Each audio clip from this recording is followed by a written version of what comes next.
আসসালামু আলাইকুম রহমতুল্লাহ। আশা করি আল্লাহর রহমতে ভালো আছেন। আজকে যে বিষয়ে কথা বলতে চাচ্ছি সেটি হলো বাইআতুল রিজওয়ান কি, বাইআতুল রিজওয়ান কেন হয়েছিল, এই বিষয় নিয়েই সংক্ষেপে কিছু আলোচনা করব। বাইআতুল রিজওয়ান ইসলামী ইতিহাসের একটি অত্যন্ত গুরুত্বপূর্ণ ঘটনা, যা হিজরতের ৬ষ্ঠ বছরে সংঘটিত হয়। এটি ঐতিহাসিকভাবে রিজওয়ানের সন্ধি বা বাইআতুল রিজওয়ান নামে পরিচিত। ঘটনার প্রেক্ষাপট: হিজরতের ৬ষ্ঠ বছরে রাসূলুল্লাহ সাল্লাল্লাহু আলাইহি সাল্লাম একটি স্বপ্ন দেখলেন। স্বপ্নটি ছিল যে তিনি এবং তার সাহাবীগণ কাবা শরীফে ওমরার জন্য রওনা হয়েছেন। সেই স্বপ্ন বাস্তবায়নের আশায় ১৪০০ সাহাবীকে নিয়ে রাসূল সাল্লাল্লাহু আলাইহি সাল্লাম মক্কার দিকে রওনা হন, যুদ্ধের উদ্দেশ্যে নয় বরং ইবাদতের নিয়তে। কিন্তু মক্কায় প্রবেশের আগেই হুদাইবিয়া নামক স্থানে কুরাইশরা বাধা দেয়। কুরাইশদের সাথে আলোচনার জন্য রাসূল সাল্লাল্লাহু আলাইহি সাল্লাম তার প্রিয় সাহাবী ওসমান রাদিয়াল্লাহু তাআলা আনহুকে মক্কায় পাঠান।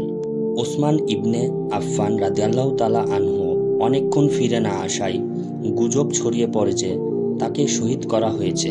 এই খবর শুনে রাসূল সাল্লাল্লাহু আলাইহি সাল্লাম ও তার সাহাবীগণ অঙ্গীকার করেন যে তারা প্রতিশোধ নেবেন এবং যুদ্ধ করবেন যদি দরকার পড়ে। এই সময় রাসূল সাল্লাল্লাহু আলাইহি সাল্লাম একটি গাছের নিচে বসে সাহাবীদের কাছ থেকে বাইআত বা অঙ্গীকার গ্রহণ করছিলেন। এই অঙ্গীকারটি ছিল তারা পিছু হটবেন না, প্রয়োজনে প্রাণ দিবেন, আল্লাহ রাসূল সাল্লাল্লাহু আলাইহি সাল্লামের সঙ্গে থেকে যুদ্ধ করবেন। এই বাইআত ইতিহাসের বাইআতুল রিজওয়ান নামে পরিচিত। এই বাইআতের পর আল্লাহ তাআলা আসমান থেকে ওহী নাজিল করেন।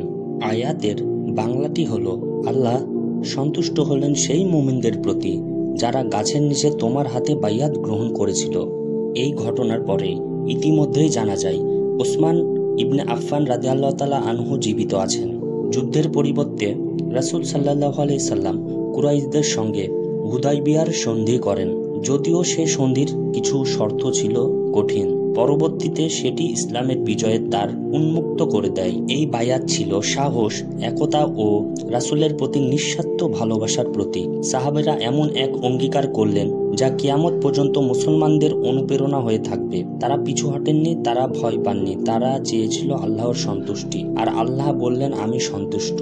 বাইআতুল রিজওয়ান আমাদের শেখায় ঈমান যদি শক্ত হয় তাহলে গাছের নিচে দাঁড়িয়েও ইতিহাস রচিত হতে পারে। আজও দরকার সেই ত্যাগ, সেই অনুগত্য, সেই সাহসের। আল্লাহ তাআলা আমাদের সেই ঈমানদারদের মতো বানাক। আল্লাহুম্মা আমিন।